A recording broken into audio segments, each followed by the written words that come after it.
warahmatullahi wabarakatuh. Selamat pagi, salam sejahtera untuk kita semua. Sebelumnya, perkenalkan terlebih dahulu, nama saya Fitri Ardianingsih, NIM 2019-12157, kelas I KKL, dengan dosen pendamping lapangan Bu Zamrud Mirah Delima, SE MSI. Baik, di sini saya akan membahas mengenai Otoritas Jasa Keuangan yang merupakan daftar virtual kunjungan kami di virtual KKL Prodi Akuntansi Fakultas Ekonomi dan Bisnis tahun ajaran 2021-2022 yang dimana berlangsung selama 2 hari terhitung pada tanggal 8 dan 10 Februari 2022 di 4 kunjungan lembaga atau perusahaan. Yang pertama ada di Kementerian Keuangan Republik Indonesia, kedua Otoritas Jasa Keuangan, ketiga Ikatan Akuntan Indonesia, dan keempat PT Amerta Indah Otsuka. Baik, di sini saya akan membahas e-poster mengenai Otoritas Jasa Keuangan. Apa sih itu OJK? OJK adalah lembaga yang independen dan bebas dari campur tangan pihak lain yang memiliki fungsi, tugas, dan berwenang pengaturan, pengawasan, pemeriksaan, dan penyidikan sebagaimana dimaksud dalam Undang-Undang Nomor 21 Tahun 2011. Tugas pengawasan industri keuangan non-bank dan pasar modal secara resmi beralih dari Kementerian Keuangan dan Bapepam LK ke OJK pada tanggal 31 Desember 2012. Sedangkan pengawasan di sektor perbankan beralih ke OJK pada tanggal 31 Desember 2013 dan Lembaga Keuangan Mikro pada 2015. Untuk pembentukan OJK ini bertujuan untuk menjadi regulator pengawasan otoritas jasa keuangan yang terintegrasi. Terintegrasi ini diartikan sebagai bahwa karena sebelumnya pengelolaan jasa keuangan ada di 2 bagian, yaitu Bank Indonesia dan Bank Pengawas Pasar Modal. Di Bank Indonesia khususnya untuk mengawasi mengenai perbankan dan Bapepam LK mengenai kondisi keuangan non-bank dan pasar modal. Dalam perkembangannya, industri jasa keuangan semakin terintegrasi dengan jasa-jasa keuangan yang menjadi satu kelompok usaha, misalnya Bank Mandiri. Di OJK juga memiliki fungsi, tugas, dan tujuan. Diantaranya, untuk fungsi OJK itu sendiri menyelenggarakan sistem pengaturan dan pengawasan yang terintegrasi terhadap keseluruhan kegiatan di dalam sektor jasa keuangan. Sedangkan untuk tujuan OJK adalah melaksanakan pengaturan dan pengawasan terhadap kegiatan jasa keuangan di sektor perbankan, kegiatan jasa keuangan di sektor pasar modal, kegiatan jasa keuangan di sektor perasuransian, dana pensiun, lembaga pembiayaan, serta kegiatan jasa keuangan di lembaga jasa lainnya. Selanjutnya, untuk tujuan OJK itu sendiri adalah Pasal 4 Undang-Undang Nomor 21 Tahun 2011 tentang OJK menyebutkan bahwa OJK dibentuk dengan tujuan agar keseluruhan kegiatan di dalam sektor jasa keuangan dapat terselenggara secara teratur, adil, transparan, akuntabel, dan mampu mewujudkan sistem keuangan yang berkelanjutan dan stabil, serta mampu melindungi kepentingan konsumen maupun masyarakat.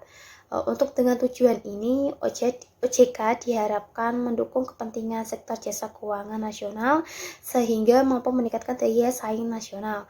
Selain itu, OJK mampu menjaga kepentingan nasional, diantaranya meliputi sumber daya manusia, pengelolaan, pengendalian, dan kepemilikan di sektor jasa keuangan dengan tetap mempertimbangkan aspek positif globalisasi.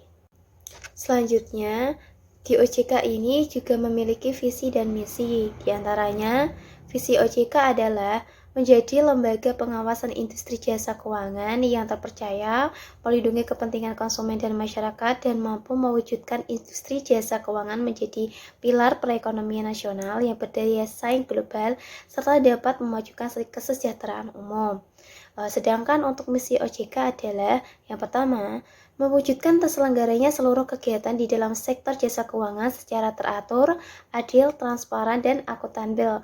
Yang kedua, mewujudkan sistem keuangan yang tumbuh secara berkelanjutan dan stabil, serta melindungi kepentingan konsumen dan masyarakat. Selanjutnya di OJK ini juga memiliki lembaga sertifikasi profesi atau LSP yang terdaftar di OJK. Berdasarkan peraturan OJK nomor 11 /P OJK 02/2021 tentang penata laksanaan lembaga sertifikasi profesi di sektor jasa keuangan. Pasal 10 ayat 2, OJK dapat mengumumkan nama LSP yang terdaftar di OJK.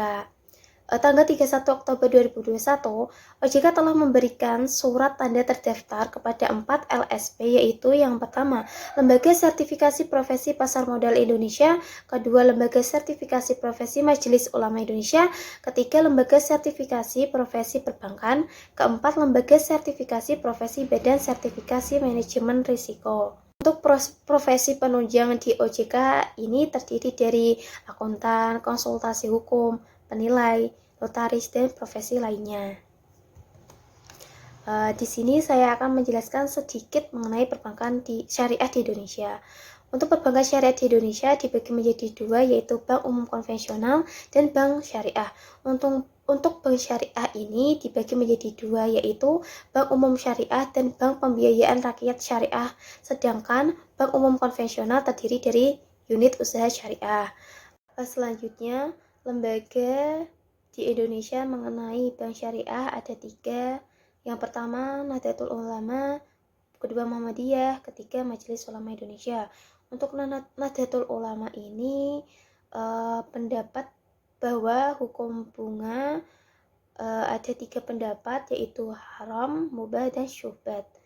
Untuk Muhammadiyah ini hukum bank dengan sistem riba adalah haram dan bunga di bank milik negara masuk perkara yang belum jelas maknanya.